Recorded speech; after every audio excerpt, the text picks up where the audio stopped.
What's common to Bank of Baroda, Punjab National Bank and Canara Bank? Yes, they are three of the largest six banks in India.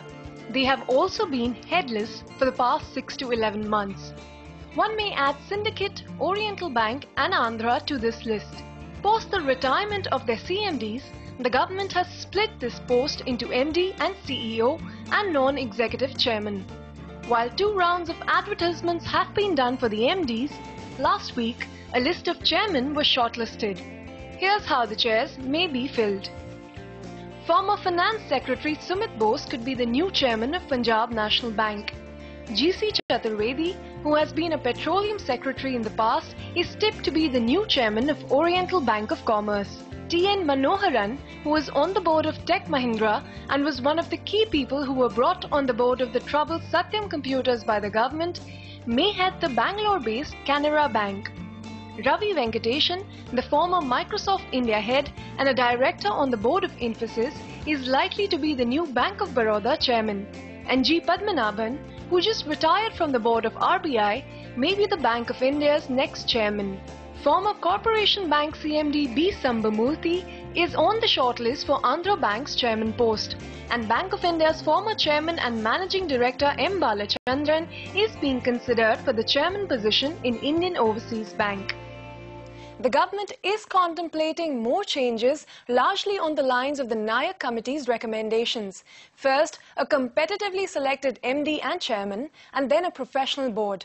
The February budget had provided for setting up of a bank board bureau that will in turn appoint these board members. But all of this is yet to happen.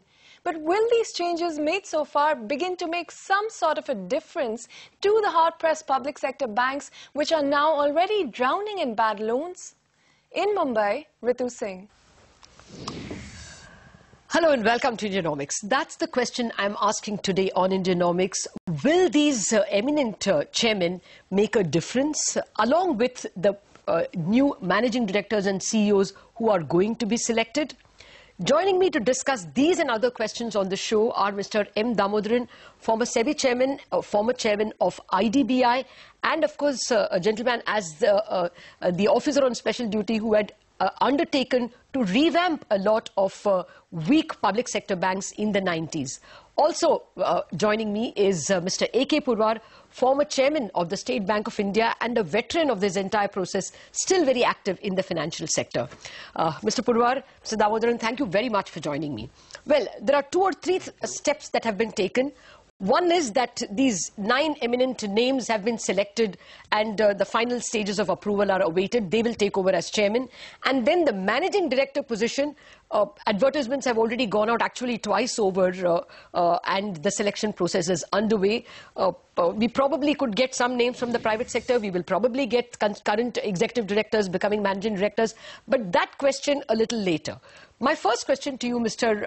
Damodaran, do you think the kind of chairmen whose names are coming out of the government are going to make a difference to the boards as well as to the banks?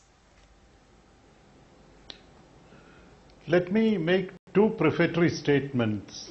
The first is that the theory of corporate governance requires that the position of the chairman and managing director should not reside in the same individual.